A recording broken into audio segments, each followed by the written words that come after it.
what Georgia representatives are saying about President Donald Trump's impeachment vote. A shooting took place in Athens overnight. What a witness said took place. And is the University of Georgia's campus carry law keeping our campus safe? This is Northeast Georgia's only local source for TV news. From the Grady College of the University of Georgia, this is Grady Newsource. Good evening, I'm Will Wynn. Welcome to Grady Newsource. The recent Texas A&M University Commerce shooting has some raising concerns about concealed campus carry laws, which both Texas and Georgia have. Georgia's campus carry law details that if the individual is 21 or older and has a firearm license, they can have a concealed weapon on campus except some areas like residence halls and classrooms where high school students are present.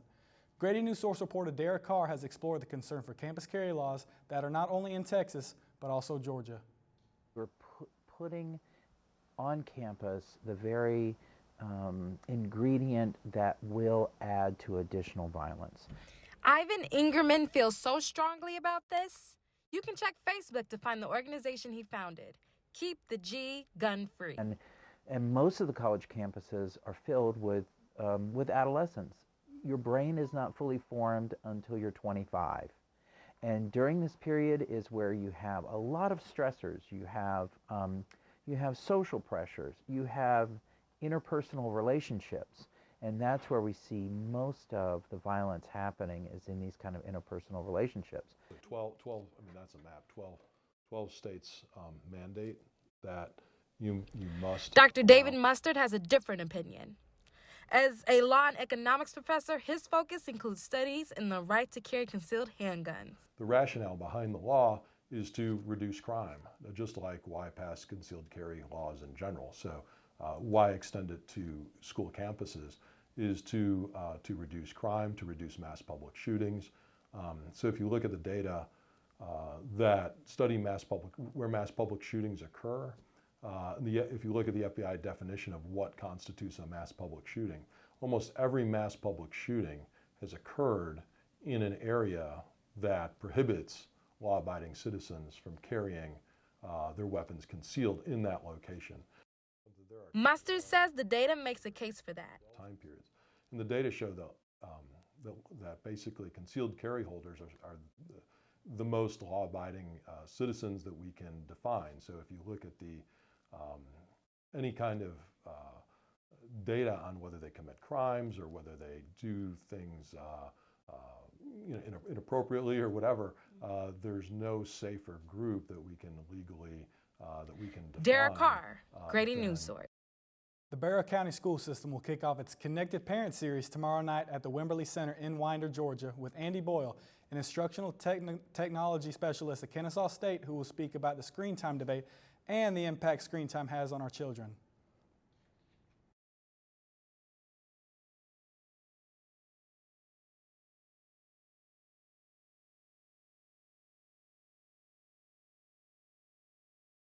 A big portion of what I'll talk about tomorrow night is on the screen time debate.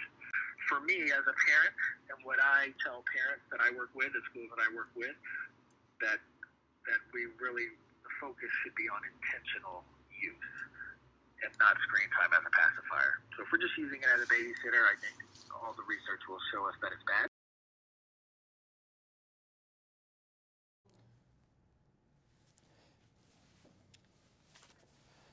Grady Newsource reporter Kevin Keenley will attend Boyle's presentation and provide further insight from the Georgia's Neuroscience Program Chair on Monday.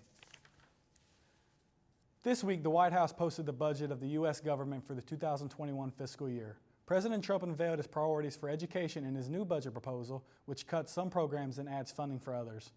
We have team coverage of what to expect if this proposal is passed. First, we go to Ashley Carter, who joins us now to tell us more about the cuts. Ashley, what have you found? That's right, Will. The 2021 proposed federal budget has been stirring up a lot of conversation. In this budget, President Donald Trump proposed a $5.6 billion decrease for the Department of Education, and these cuts may end up affecting college students and those who have taken out loans who are currently in the workforce. Let's take a look at some of these changes that are in that proposed budget And as we are going through them, I spoke with Mark Papanicolaou, who has been banking for 35 years, who is going to walk us through what these changes mean. Let's start with number one. President Donald Trump wants to begin instituting sensible annual and lifetime loan limits. It could prevent a student from taking on more debt than he or she would be capable of paying, and it also hopefully will have some relation to the study that they're doing in whatever major they're in, that it would make sense to make that sort of an investment each year. Right, and number two, President Donald Trump wants to close loopholes currently allowing high-earning graduates avoiding to repay their student loans.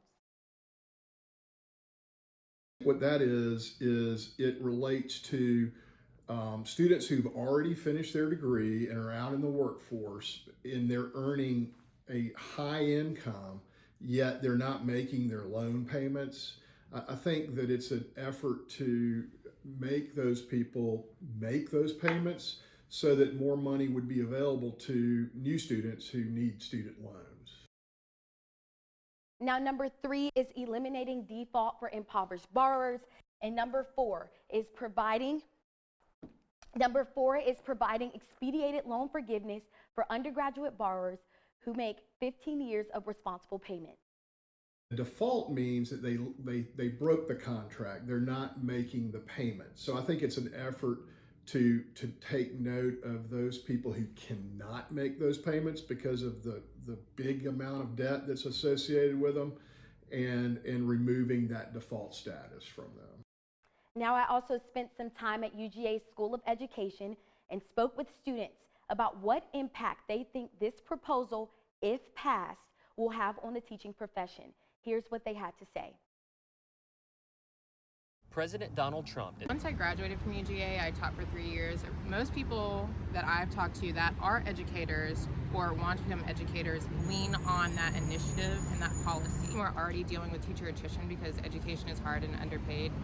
So we're already understaffed. If we take away this initiative, it'll probably decrease the amount of people that are willing to go into education. I think that this is really going to affect how many people are going to want to go into this industry of education, because if there's no guarantee that they're going to get those loans paid back, then a teacher's salary is not the highest.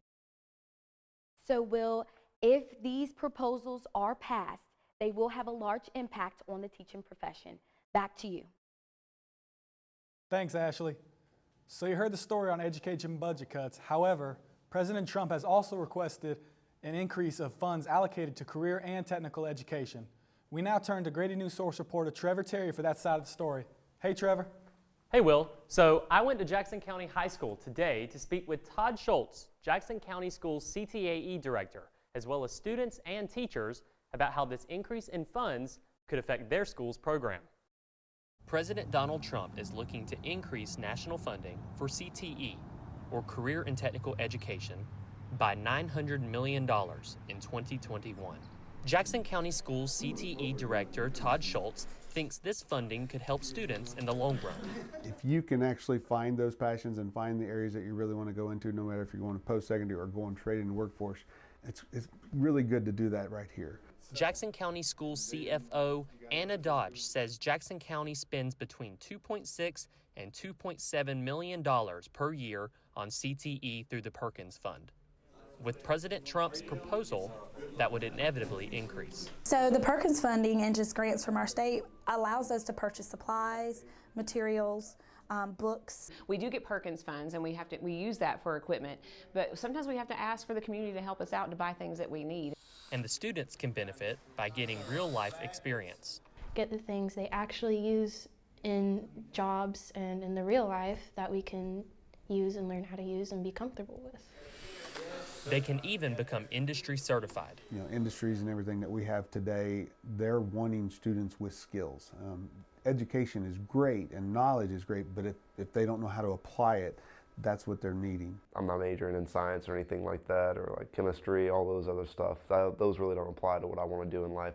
So, to find their passion, students enroll in CTE pathways, become involved in career and technical student organizations, and complete work-based learning.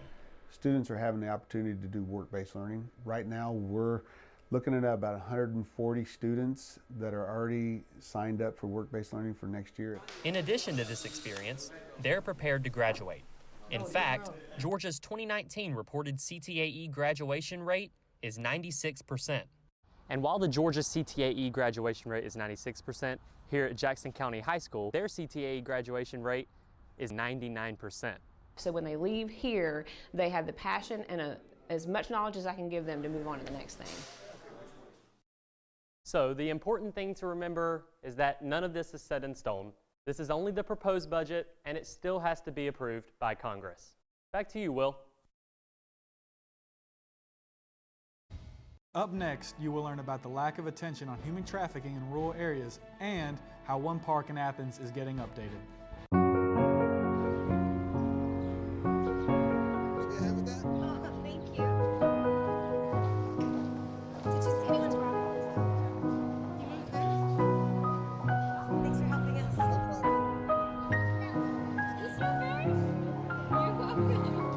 We'd do anything for kids.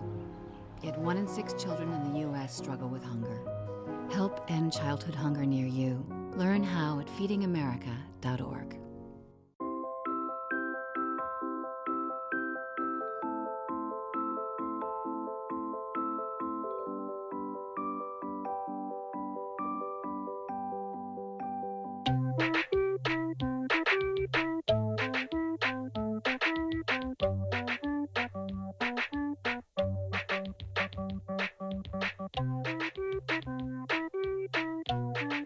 Start a story. Adopt at theshelterpetproject.org.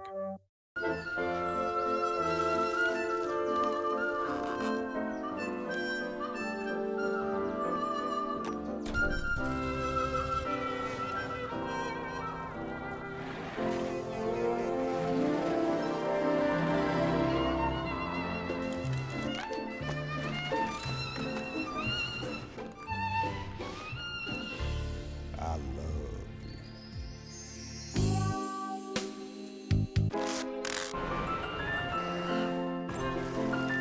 Can we get strawberries? Okay.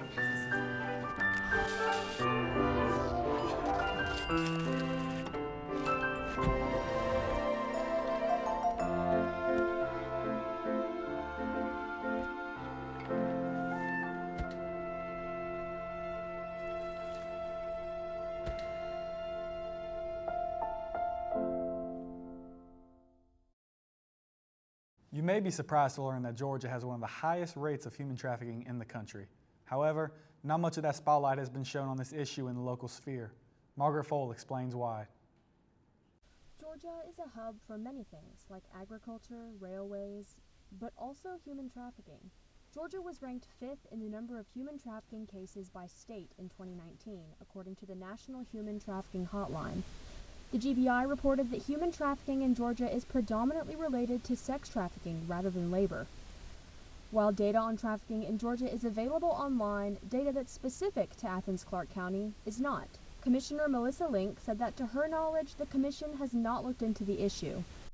I can't recall us discussing it since I've been on the commission, which has been over 5 years now.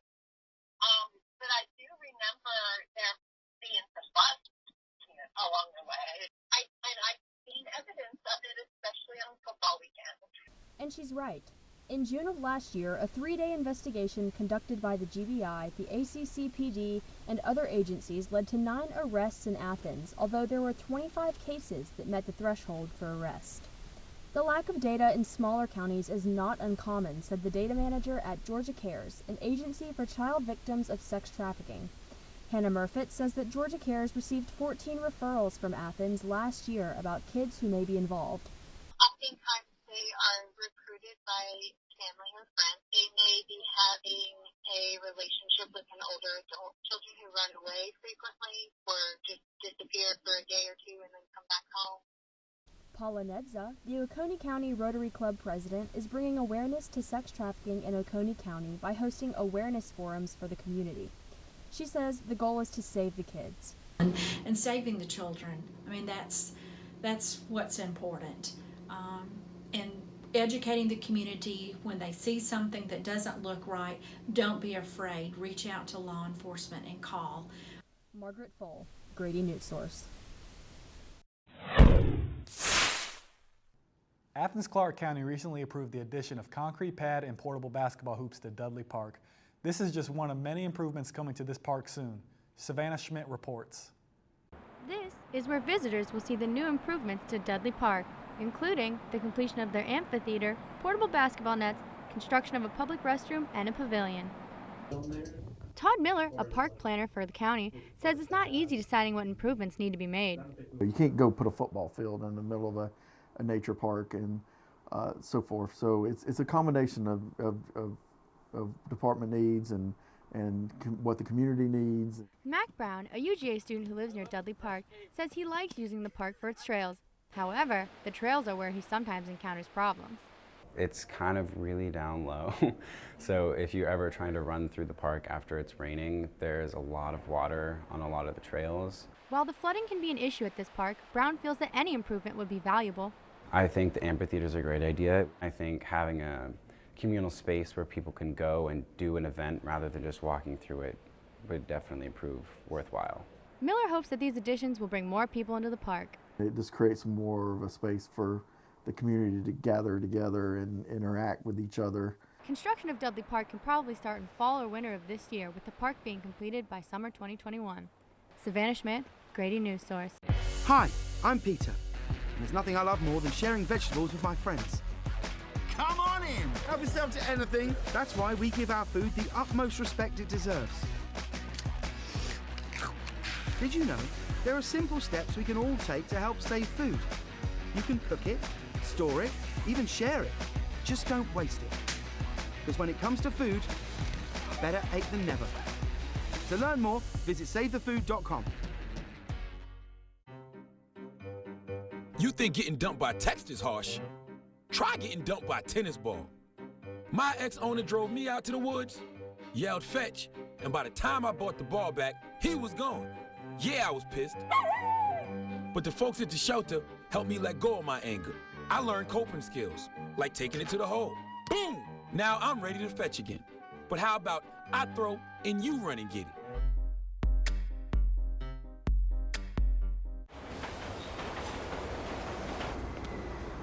Attention travelers, next Tuesday a major power outage will cause complete chaos throughout the city. Food, water, and phone service will be in short supply. There will likely be panic citywide. Stand clear of the closing doors, please. Disasters don't plan ahead. You can. Talk to your loved ones about how you're going to be ready in an emergency. Don't wait. Communicate.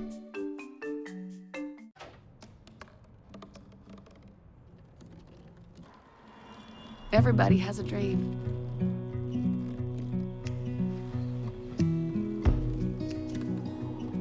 Mine was to see the ocean. And with a little help, I made it.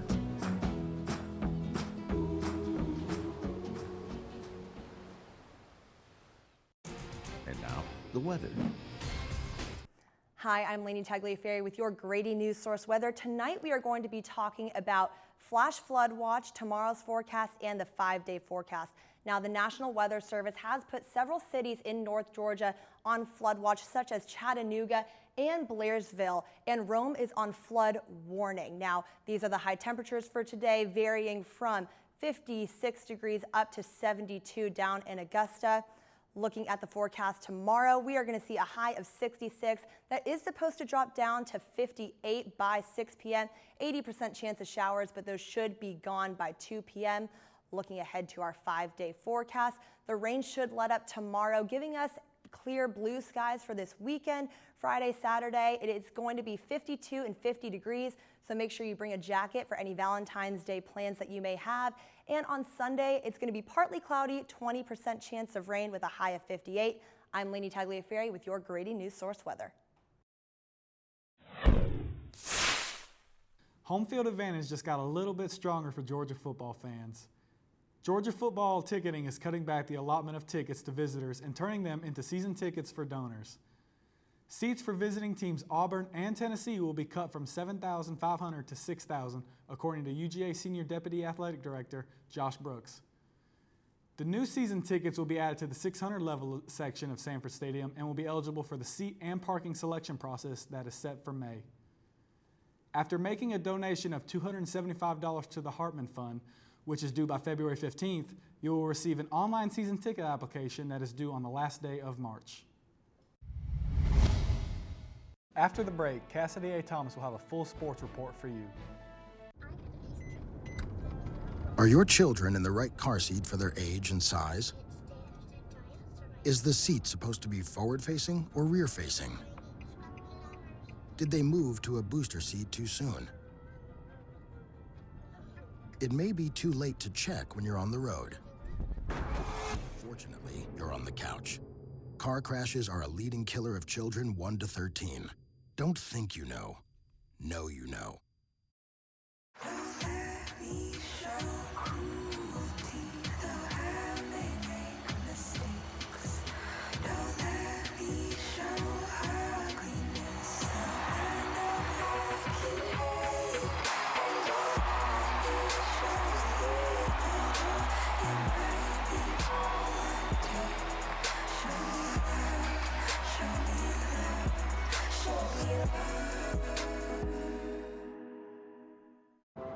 I'm a single mother, and I was the main one working, so I never thought that I could go back to school, you know?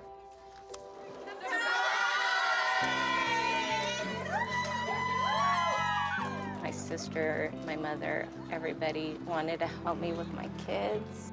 I could not have gotten my diploma without my family. Find free adult education classes near you at finishyourdiploma.org. It's a beautiful day out here. Sunny today with light breezes, giving way to clouds in the afternoon. We could see some light precipitation to moderate precipitation later on, followed by powerful storm-like conditions.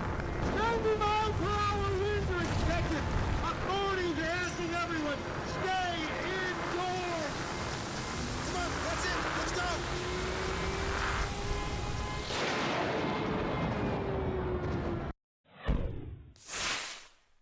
An endorsement deal may be on the way for 144th Westminster Dog Show winner, Simba. Simba the Poodle enjoyed pieces of a McDonald's chicken sandwich as a reward just moments after the big win. There are only 5 poodles who have ever won the prize, and Simba is the first since 1991. Congrats, Simba. We want to congratulate the Jefferson High School Dragons, both girls and boys teams, for winning their regional championship on Monday night. The boys took an early lead against Franklin County High School, finishing off the game 76-67. Next, they face off at home against the Adairsville Tigers on Friday, February 14th. The Lady Dragons face Morgan County on Monday, defeating them 55-37. Next on our list, they have Coahuila Creek High facing off at home. Congratulations to both teams on being 8 AAA regional champions. That's all for your today's sports. I'm Cassidy A. Thomas. Stay tuned to learn about how this local grocery store has managed to stay afloat amid an evolving retail scene in Athens. Hello. Hi. I'm from Blue Hood Stone Barns. We brought a meal for you, and I'm here to serve it to you. Okay, great. Come in. Zucchini carbonara, made from zucchini that was harvested earlier this morning. Again? Hey, Dan Barber. You have room for a little bit more? Come on in. Brochettes, the sausage. So when we made that zucchini carbonara, you know, they're the end pieces of the zucchini, and they're the cores that we cut away, not to mention zucchini flour. Usually those get thrown out. We use them to create an entire second dish. Does that, oh. Again? I'm here to bring you your third course. It's the vines from your zucchini. We'll have a little zucchini stem pasta, a different experience of zucchini. When we start to think differently about our food, we can get a lot more out of it. This is delicious. What do you think we can make out of this? 40% of food in America is never eaten. Cook it, store it, share it. Visit SaveTheFood.com. 1 in 6 seniors faces the threat of hunger, and millions more live in isolation. America, let's do lunch. Drop off a hot meal and say a quick hello. Volunteer for Meals on Wheels by donating your lunch break at americaletsdolunch.org. Laughing too hard at one of your colleagues' jokes at the office party? He's not even funny. Warning sign. Those drinks are probably going to your head. Probably okay isn't okay when it comes to drinking and driving. They call me Maxie, but I prefer tripod. I was your above-average four-legged homie, and then wham, bam, minivan. Some people pity me. Now that's lame. I still run, fetch, and swim. And the ladies love me. I'm the ultimate wingman. Just don't ask me to high five.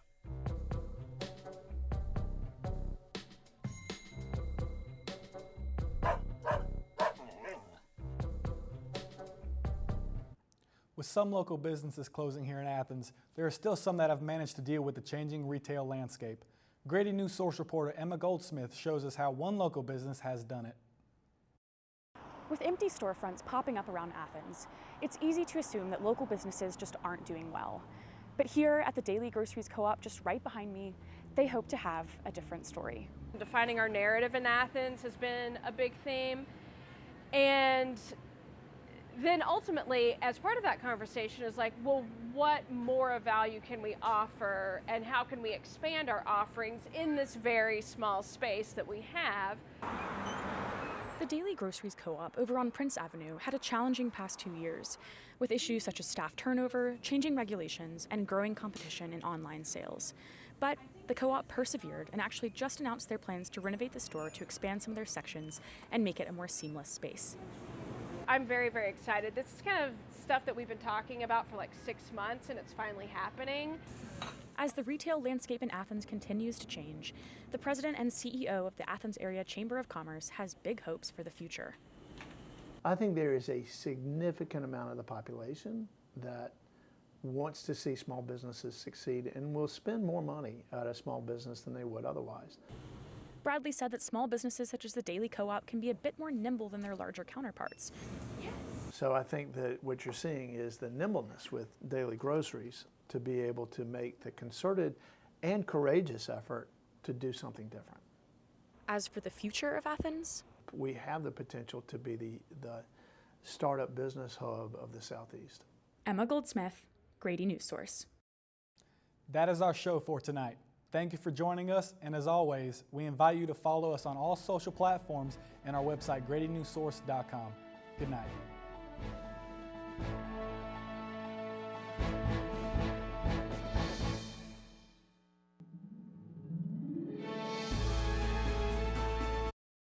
Grady Newsource is a student production of the Grady College of Journalism and Mass Communication at the University of Georgia, which is solely responsible for its contents. Views expressed do not represent those of the administration nor the Board of Regents at the University System of Georgia. What to expect when you're expecting. Like here. A teenager. Today, I'm going to show you how to teen-proof your home. First step, hide the car keys. Preferably somewhere they would never look. Challenges will come up. Be ready for them. Hi, honey. Ready for the... Mom, you don't use mannequins in the mannequin challenge. You don't have to know it all to be a perfect parent. Thousands of teens in foster care will love you just the same.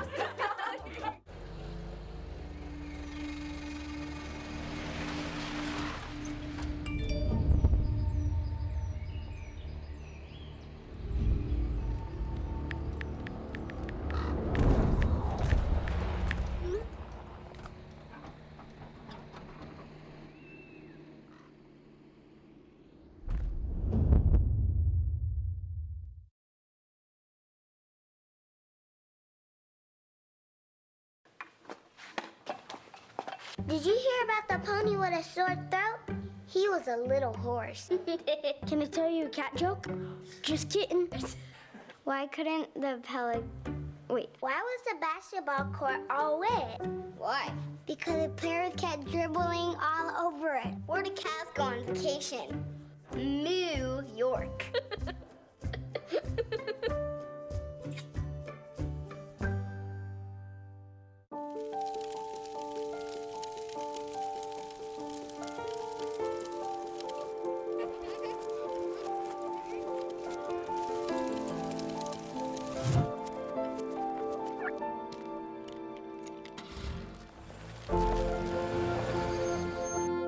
Did you know parking over tall, dry grass can spark a wildfire? Only you can prevent wildfires. This is the Grady Newsource post-show critique. This was our director for today, Caroline. She's going to open our post show. Hi. First off, thank you, everyone. This is my first live show directing. Thank you so much. Sorry if it was a little choppy, kind of trial by fire situation. So welcome to our post show. I have just like a few things 'cause I was kind of freaking out. I'm my own business a little bit, so I don't have too many things for y'all. But the main thing was that almost everything was in late. I would appreciate if y'all could get them in a little bit faster next time, like have a little more preparation, just 'cause it makes us freak out on our end, and we don't want to yell at y'all, but I feel like we don't have to, but should. We get scared. And then also just on a couple packages, the audio was a little weird, and like they put audio all the way up, and it still wasn't very loud. And if just watch your audio when you're editing, make sure it's up to levels, and that's about it. All right, so this was the first really scattered show this semester on our end, so I just want to cover a couple of technical glitches that were not your fault. So when you go back and you watch the show, just know this is what went wrong, and this is how we're going to fix it in the future. First of all, the wrong pre-tease ran. We were seeing the completely wrong anchor with the wrong stories. So it did have Campus Scary. So the weird thing that happened with that is that our playback computer saves playlists, and what happened was it's called pre-tease every single show, so the pre-tease from last week for Wednesday got saved and then was not deleted, and we were very scrambled going into this show, so we did not have enough time to double check. Normally we check. We did have the correct one. We did have it edited. If you would like, I can actually go back and edit that part out for when we post it on YouTube and put the correct pre-tease in if you would like me to do that. Just so people can refer to that show for their reels. Let's see here. The next thing that went wrong technically on our end is that we had this problem last semester. We're lucky enough that it hasn't cropped up so far this semester.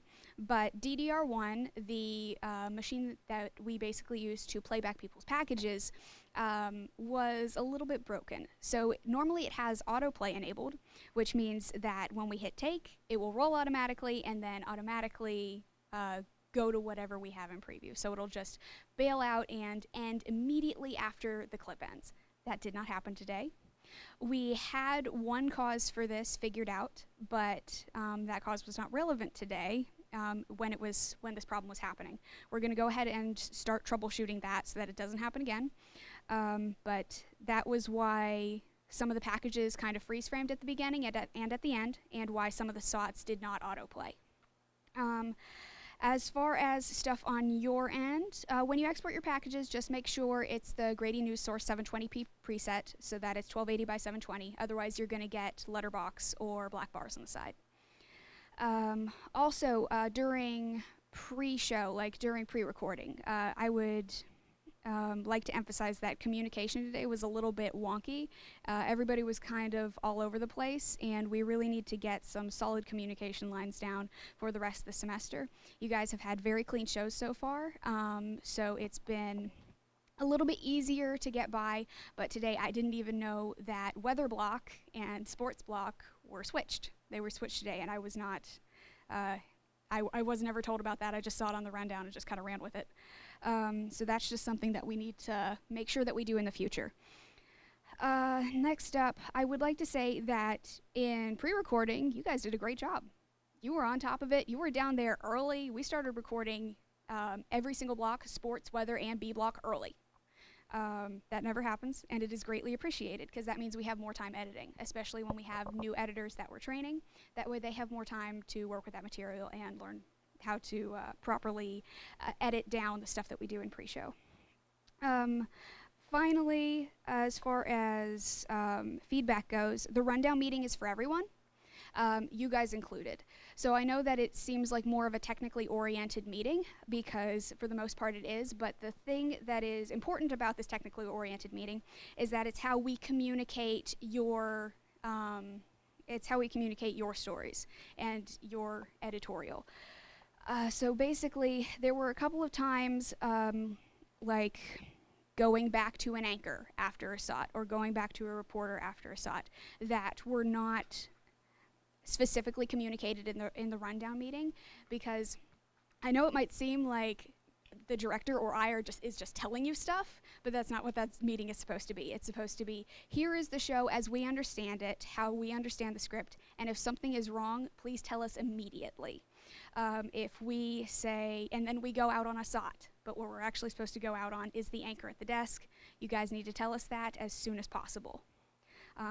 So that's one thing that happened today. Also, I would like to give all compliments to Will. Especially for rolling with, we did have a little bit of a prompter issue. You rolled with it, you grabbed that paper script. This is why we have paper scripts. And I would just like to say that you did a great job rolling with that, and we appreciate it because it gave us time to recover on our end. That is everything that I have today. I would also like to reiterate that this is normally feedback that I am giving a month into the semester, not 2.5 weeks. Like a month and a half into the semester, not 2.5 weeks. So you guys are still ahead of the curve. It's just one of those things where as shows get more and more complicated, you have more and more things to look out for. So that's everything that I have for today, and thank you very much.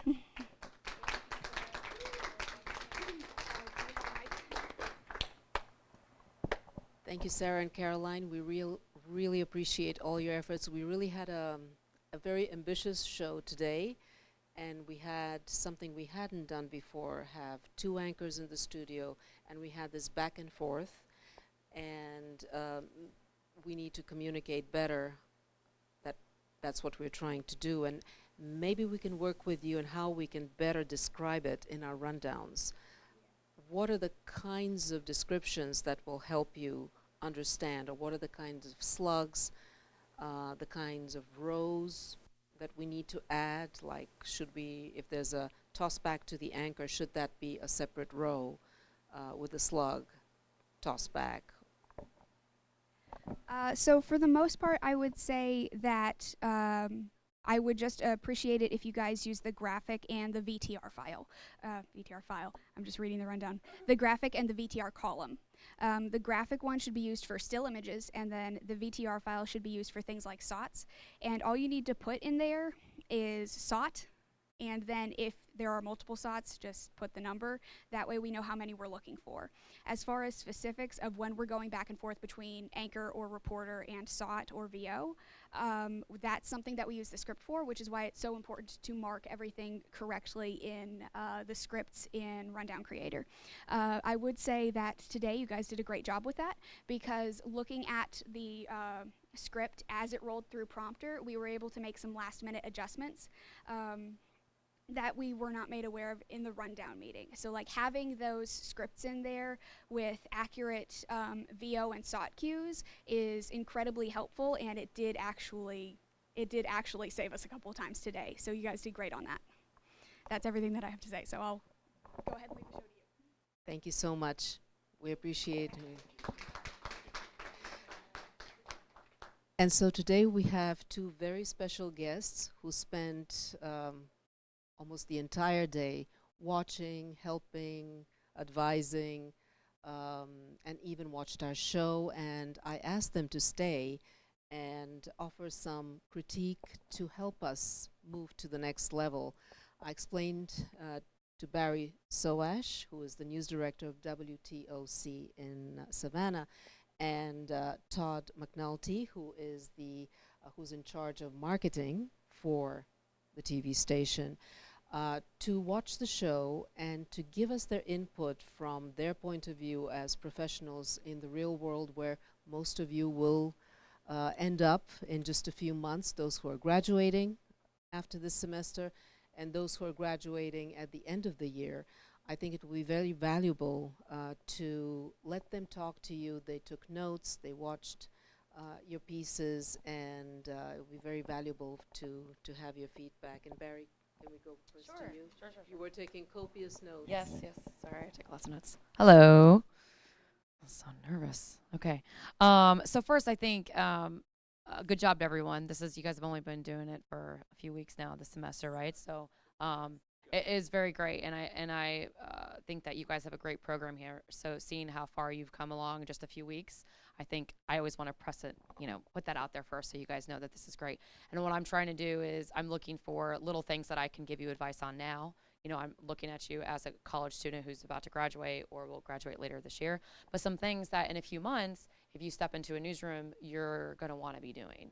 And some things that your news director, if you go into news broadcast, is going to be looking at. But overall, nice job with the show.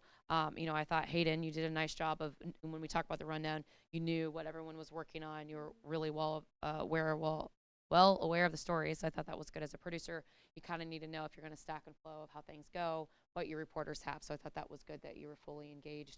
You're welcome. This is my, I think, 5th year coming to Grady Newsource.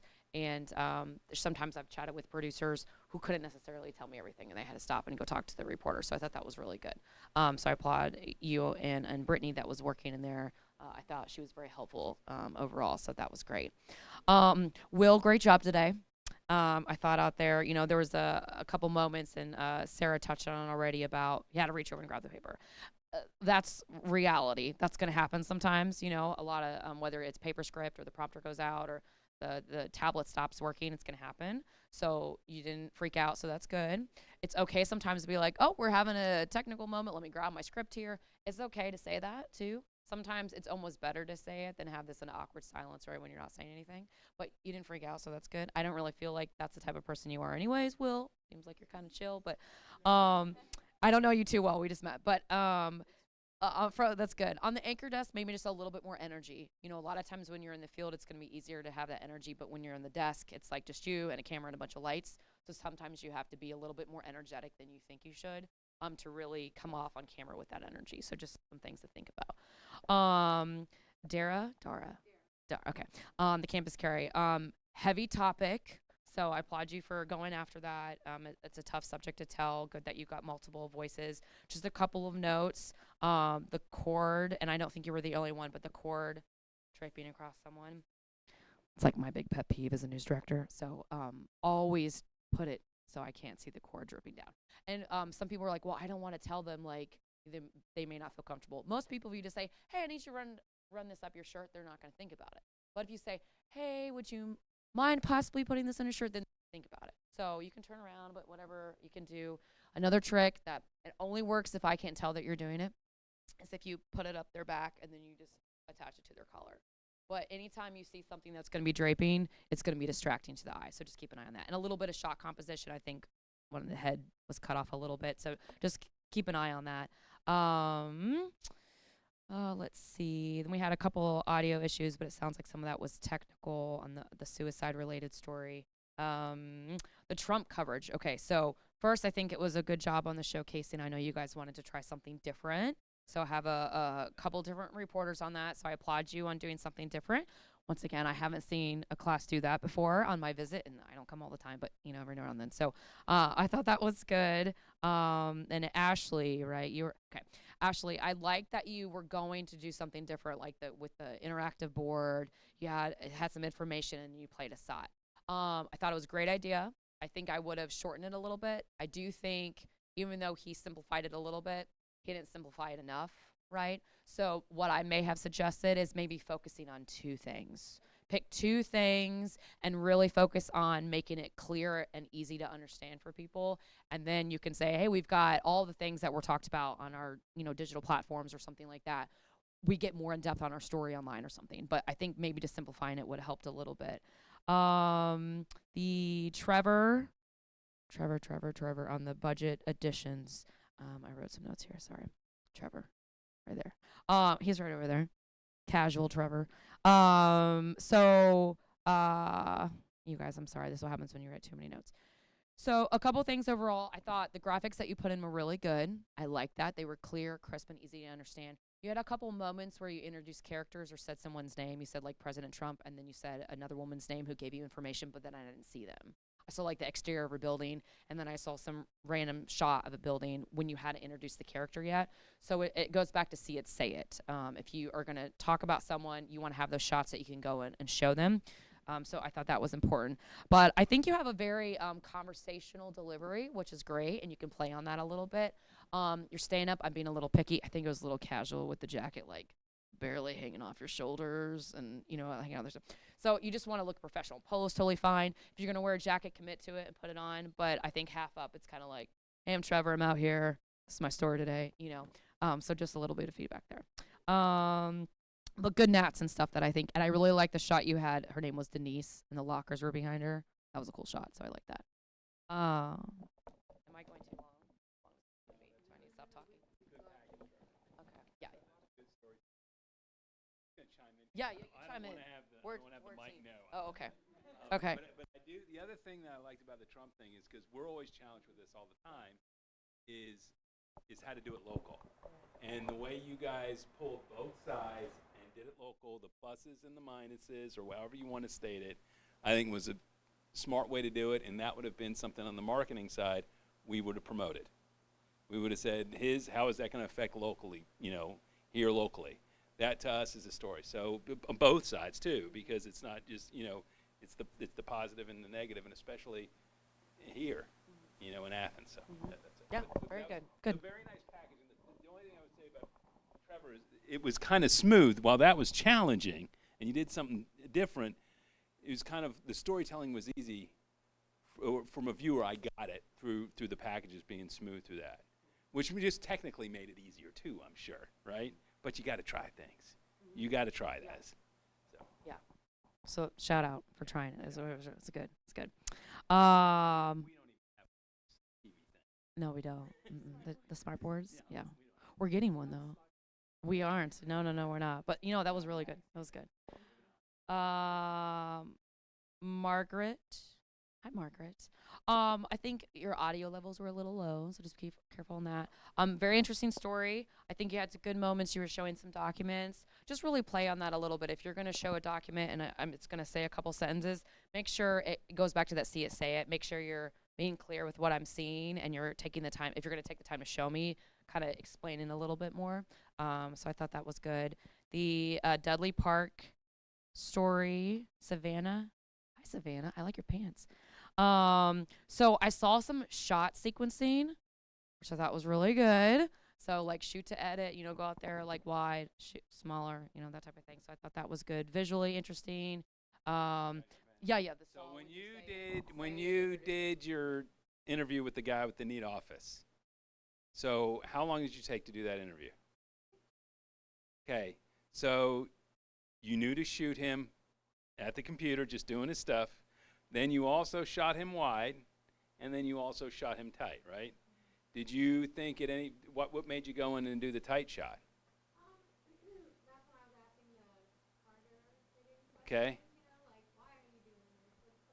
I asked him, the questions I felt like might get the best answers, and that's when I moved in tighter. Because you could have, if needed, just by doing that, you could have cut between the two if you needed to, without it being a jump shot, without it doing that easy dissolve back forth. But you had the coverage, which made it even better. So that was great. And also the guy doing the goofy skating. Did you just knew you had to use it because that told his personality, right? Mm-hmm.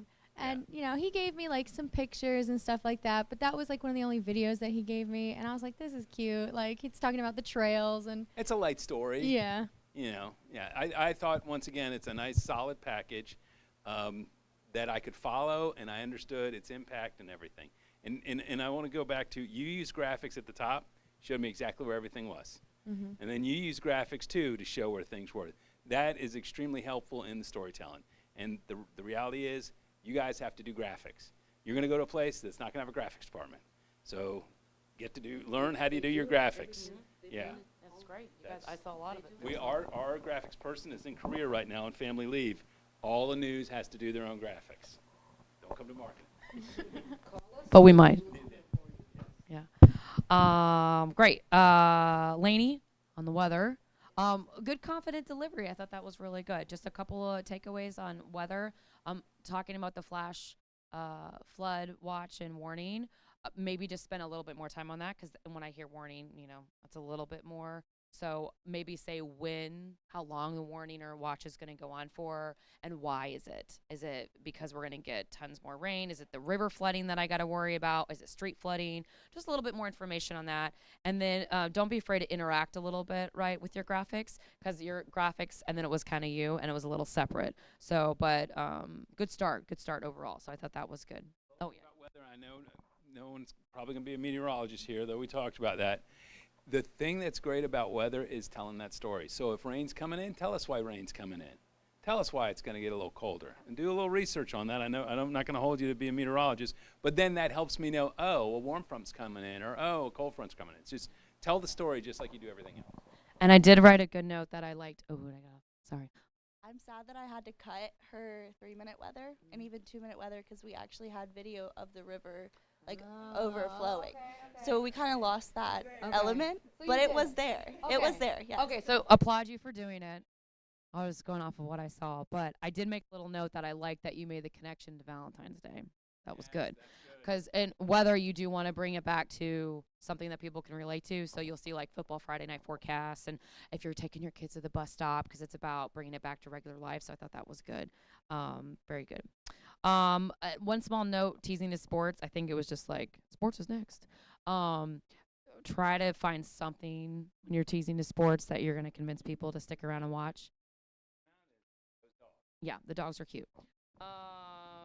So Cassidy, did she just step out?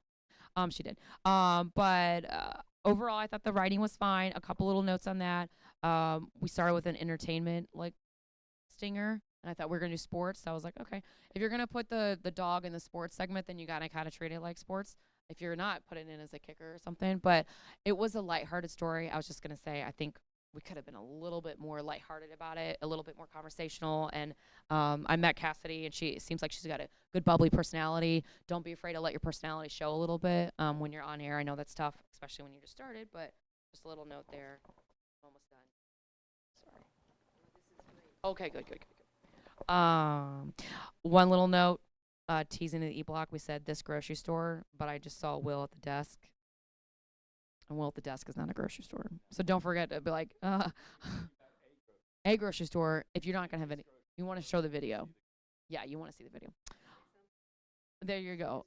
Yeah, that's right. And lastly, Emma. Hi, Emma. I really liked your package overall. I thought you had a good stand-up, and you at least turned in reference your background. So I'm always like, if you're going to do a stand-up, it should be for a reason, right? So show me where you are, reference where you are, do something to interact with the background. So I thought that was good. Visually, your story was very interesting. Like, there wasn't a wasted shot. So sometimes we shoot cutaways and it's wasted. Like, but I think, one, it helped that you were in a really neat kind of grocery store. So I thought that was good. Yes, it wasn't the hard stories on sex trafficking or gun laws or President Trump break down those stuff. So visually it was interesting. Just a couple small things on Bradley. Oh, I was like, oh, she's got the shot of Bradley at his desk, and then you got a shot of his like name, and then you got in a little probably too close on the bulk of your interview. It's gonna be there, yeah. Mm-hmm. Yeah. Yeah. Yeah, and think about if someone was watching you and they had like a 70-inch TV, and be like, does anyone want to see my cheeks and chin up that close? So, give your subject a little bit of room when you're shooting them. And then one small thing too, nimble. It brought my attention to it because he used the word nimble, but then you used the word nimble to introduce what he was about to say, and he used the word nimble, and such like a word that I'm saying a bunch right now because most people don't say nimble all the time. So, and that's just a basic takeaway for everybody, is you want to make sure that when you're introducing a soundbite that you don't say something similar to what they're about to say in their soundbite. You want to reword it a little bit, but you don't want to say the exact same word. But overall, my just notes for everybody, shot composition overall, just keep that in mind. Remember the rule of thirds. I'm sure everybody knows the rule of thirds. Yes. Okay, good. So just keep an eye on that, making sure that it looks good. And if you're doing someone in an interview, think about what it looks like, and is a gray wall going to be something that you want visually in your story. Quality overall, just a small notes. Make sure you have headroom. Make sure you're covering up those mics. Make sure that any piece of video that you use in your story makes sense. Because these are if you want to be a reporter, how many of you guys want to be on TV? You want to be a reporter, an anchor? Okay, a few of you. If you're putting these on your reel, you want to make sure that you're happy with the majority of them that you're using, because you only have a few months until graduation.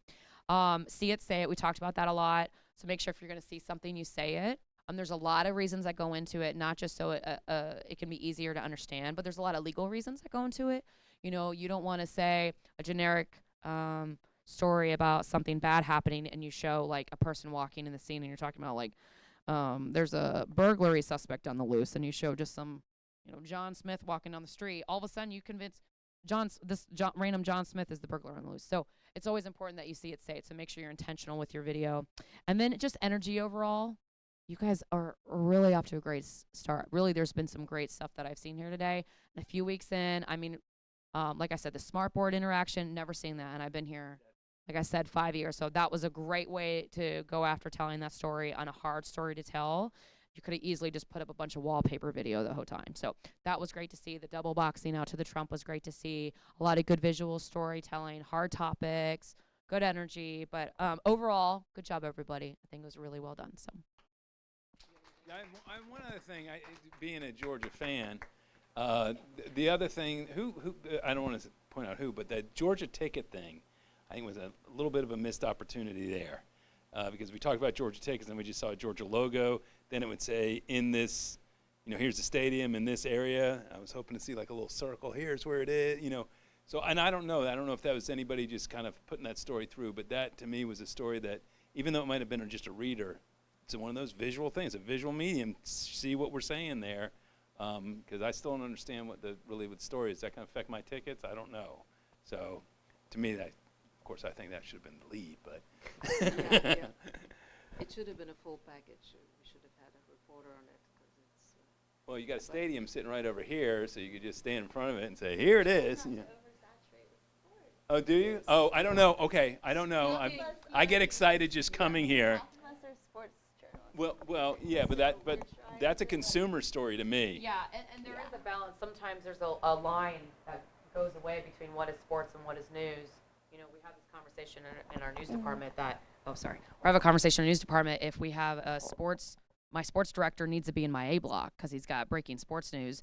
Is it really sports anymore, or is it just news? I mean, so I think in that case, if you're talking about tickets and things like that, that's not necessarily a sports story anymore. Like what Todd's saying, that's more of an interest ticket story, impacts a lot of people.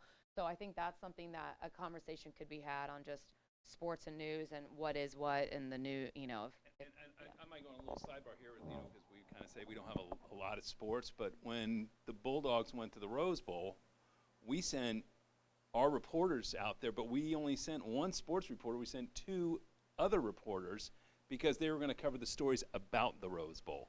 So, yeah, they were news reporters. They weren't sports reporters. We wanted to hear, hey, we're in California, and here's what's going on, putting, seeds in the floats and all that stuff. So sometimes when if we say too much sports, think about the news angle to it, because there is news in that. I mean, there's a lot of money that goes in that stadium, and that's what keeps, a lot of business here. So, anyways. Oh, no. Thank you. Speaking of sports, I did mention to you that half of my group are sports majors. They want to do sports, and they're really good at it. They love sports. They have amazing ideas. However, if you could share with them the reality of, and how likely they are to be able to just do sports at a news station, as opposed to being able to do other news and sports, I think that will help them as they decide, and as I force them to do non-sports stories, it will also help me make my case. But what are the chances that they would be able to just be sports reporters? And what do they need to learn and to know to be successful and to find those jobs out there, and yet keep this amazing expertise they have and passion for sports? So I don't want to discourage anyone from doing sports, because you want to, I always say two things in life. You got to love what you do. You got to love where you live.